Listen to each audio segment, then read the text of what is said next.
Hola chicos, buenos días. Bueno, vamos a hablar un poco acerca de las propiedades específicas de la materia. Recordemos que estamos viendo propiedades de la materia, ya vimos las propiedades generales. Dentro de las propiedades generales vimos la masa, vimos el volumen y vimos el peso. Ahora vamos a hablar de las propiedades específicas. Por definición, las propiedades específicas son propiedades que nos permiten diferenciar un cuerpo de otro. En química es importante hablar de propiedades específicas ya que necesitamos poder diferenciar de un cuerpo de otro, ¿correcto? Con las propiedades generales no ocurría esto. Con las propiedades generales los valores que se determinaban en estas propiedades no nos permitían diferenciar un cuerpo de otro. Por ejemplo, un ladrillo puede tener una masa de 48 gramos y al mismo tiempo un trozo de madera puede también tener una masa de 48 gramos, es decir, que tienen el mismo valor y por lo tanto, si yo no puedo identificar estos elementos con mis propiedades organolépticas, entonces, ¿qué es lo que va a pasar? Que no voy a poder diferenciar un cuerpo de otro. Las propiedades específicas nos permiten o nos dan como más luces de cómo, ¿cierto?, se puede diferenciar un cuerpo de otro. Entonces tenemos el punto de ebullición y el punto de fusión. También tenemos la densidad de la cual vamos a hablar más adelante. El punto de ebullición, entonces, vamos a empezar definiendo qué es ebullición. Entonces, cuando hablamos de ebullición, ¿cierto? Estamos hablando de un cambio físico, es decir, que la materia cambia de un estado y pasa a otro. En este caso, hablamos de un cambio de estado líquido a estado gaseoso. Este triangulito que usted ve aquí en química significa que hay un aumento de temperatura. Es decir, que cuando el líquido se ve afectado por una temperatura alta, este líquido pasa a estado gaseoso. Ahora bien, esto es ebullición, pero tenemos que añadirle la palabra punto. No podemos decir que el punto de ebullición es cuando el líquido pasa a estado gaseoso. Tenemos que decir entonces que el punto se determina cuando determinamos la temperatura a la cual ocurre este cambio. Por eso, por definición, el punto de ebullición es el cambio físico, ¿cierto?, que de estado líquido a estado gaseoso por aumento de temperatura. Y este cambio, ¿cierto?, me debe ser determinado por una temperatura a la que ocurre. Ahora bien, ¿cómo se mide el punto de ebullición? El punto de ebullición en el laboratorio se mide con un termómetro, pero no un termómetro como el que usted conoce corporal, del que tienen casi todos en la casa, sino un termómetro con una escala mucho más amplia para poder determinar puntos de ebulliciones muy altos. Ahora bien, ¿en qué escalas podemos medir la temperatura o los puntos de ebullición? Normalmente se miden en grados centígrados, en grados Fahrenheit o en escala Kelvin. En grados centígrados o Celsius, en grados Fahrenheit o en la escala Kelvin. Normalmente la que utilizamos aquí en Colombia son los grados centígrados o los grados Celsius. ¿Cómo determinamos entonces el punto de ebullición de una sustancia? Vamos a decir, por ejemplo, que estamos hablando del agua. Ponemos el agua en un recipiente. En un laboratorio podríamos hablar, por ejemplo, de un material refractario, como por ejemplo un vaso de precipitados. La sometemos a calentamiento. Acá les hice el dibujo de un mechero. Entonces, ¿cómo sabemos cuándo pasa de estado líquido gaseoso? Cuando empieza a aparecer la primera burbuja y empieza a aparecer un vapor, decimos entonces que en este momento está empezando la ebullición. Y en ese preciso momento tomamos la temperatura. La temperatura a la cual ocurre este cambio la vamos a determinar como punto de ebullición. Y estos valores ya están predeterminados para cada sustancia. Por ejemplo, el agua normalmente tiene un punto de ebullición de 100 grados centígrados a nivel del mar. Si se va un poquito más arriba del nivel del mar, esta propiedad empieza a disminuir. Por ejemplo, aquí en Paipa, que estamos más o menos a 2.550 metros sobre el nivel del mar, podríamos estar hablando de un punto de ebullición aproximado de 90 a 95 grados centígrados. Los alcoholes, dependiendo del alcohol, el normal, el antiséptico, vamos a decir que tienen un punto de ebullición aproximado de 78 grados centígrados. Los aceites, por ejemplo, son sustancias con puntos de ebulliciones muy altos. Entonces tenemos puntos de ebulliciones desde 300 grados centígrados y dependiendo de la viscosidad, esta temperatura va a aumentar, ¿correcto? Ahora bien, mi segunda propiedad es el punto de fusión. Partimos nuevamente del concepto de fusión para después llegar a punto. ¿La fusión qué es? Es otro cambio físico. Entonces recordemos que un cambio físico es un cambio en el cual la materia cambia de forma, de estructura, pero no cambia sus propiedades químicas. Cambia de sólido a líquido y recordemos que el triangulito es aumento de temperatura. En la palabra punto me está indicando la temperatura a la cual ocurre el cambio. ¿Cuál cambio? Cuando el sólido está pasando al líquido. Al igual que en el punto de ebullición, se mide o se puede medir en cualquiera de estas tres escalas y se mide con el termómetro.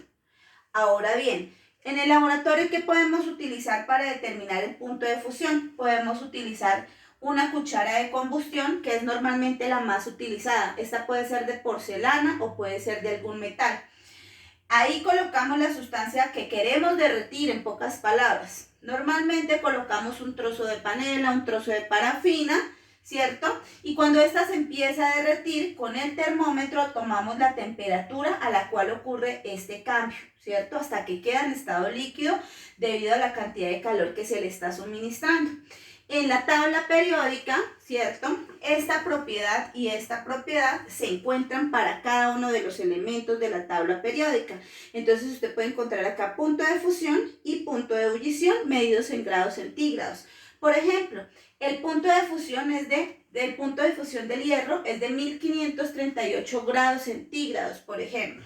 Del sodio de 97 grados centígrados. Entonces imagínense ustedes, con un mechero no vamos a poder alcanzar temperaturas tan altas como los 1538 grados centígrados. Es decir, que para que se funda el hierro o para que se derrita, se necesitan hornos con temperaturas muy altas para que estos cambios puedan ocurrir. Mi siguiente propiedad es la densidad. Entonces, la densidad es una relación que hay entre la masa y el volumen de un cuerpo cualquiera. Ahora bien, esta densidad la podemos determinar o la debemos determinar bajo una fórmula que es D igual a M sobre B, donde D es densidad, donde M es masa y donde V es volumen. ¿En qué se mide? Entonces, las medimos en las unidades patrón, ¿de quién? De cada una de estas propiedades. Entonces la masa la vamos a representar en gramos y el volumen en mililitros o centímetros cúbicos. Recordemos que un mililitro y un centímetro cúbico son lo mismo. Es como si me dieran un billete de 1000 o una moneda de 1000. Aunque tienen diferentes presentaciones, tienen el mismo valor. Entonces un mililitro es lo mismo que un centímetro cúbico.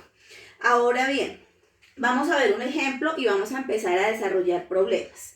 Dice, determine la densidad de un cuerpo cuya masa es de 98 gramos y ocupa un espacio de 4 centímetros cúbicos. Entonces, en este caso, pues, ¿qué tenemos que hacer? Vamos a utilizar nuestra fórmula y lo que vamos a hacer es reemplazar. Por ejemplo, densidad es igual a 98 gramos, entonces 98 gramos va a ser la masa porque está medida en gramos, ¿cierto? La colocamos arriba, que es 98 gramos, y lo dividimos. Recuerde que este vínculo que hay entre el numerador y el denominador es una división en su volumen, que ocupa un espacio. Me dice un espacio, no me dice directamente volumen, pero sí me está diciendo que es un espacio. Por lo tanto, ya sabemos que el volumen es el espacio que ocupa un cuerpo. Entonces, ocupa un espacio de 4 centímetros cúbicos. ¿Listo? Miramos que las unidades estén correctas y hacemos la operación. Entonces yo digo que 98 dividido en 4. ¿Cuánto me da esto? Entonces está 2 por 4, 8 a 9, 1. En 18 están 4 veces, 4 por 4, 16, a 18, 2. Y podemos seguir dividiendo, ¿cierto? Vamos a colocar los decimales. Entonces podemos decir, agregamos acá un 0 y aquí agregamos una coma, ¿cierto? Entonces, ahora sí, decimos que están cuántas veces, y acá, perdón, el 0 no va acá. Agregamos acá un 0 y decimos que se encuentran entonces cuántas veces. 5 por 4, 20, a 20, 0. Por lo tanto, la densidad de este cuerpo, que tiene una masa de 98 gramos y de 4 centímetros cúbicos, es de 24,5 y le agrego las unidades tal cual como me las presenta. Gramos sobre centímetros cúbicos, ¿correcto? Si el problema no me lo presentan en gramos y en centímetros cúbicos en cuanto a la masa y el volumen, pues lo que tengo que hacer es una conversión de unidades utilizando el cuadro que utilizamos para las propiedades generales. Ahora bien, si en el problema me dan, por ejemplo, la densidad y el volumen, puedo despejar la masa. Si me dan, por ejemplo, la densidad y la masa, puedo despejar el volumen. Para despejar procedemos de la siguiente manera. Bueno, entonces decimos que la densidad es igual a la masa sobre el volumen. Pero ¿qué pasa si me piden, en vez de la densidad me piden la masa o me piden el volumen? Pues miren, yo utilizo un triángulo de esta manera, así, y ahí ubico estas dimensiones. Entonces coloco acá densidad, masa y volumen, ¿correcto?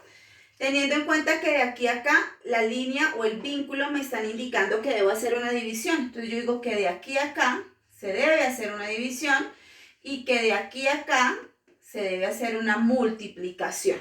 Por lo tanto, si me piden hallar la masa, yo digo que la masa es igual a ¿qué? A la densidad por el volumen. Fácil, ¿cierto? Y si me piden hallar el volumen, entonces yo digo que volumen es igual a la masa sobre la densidad. Fácil, ¿cierto?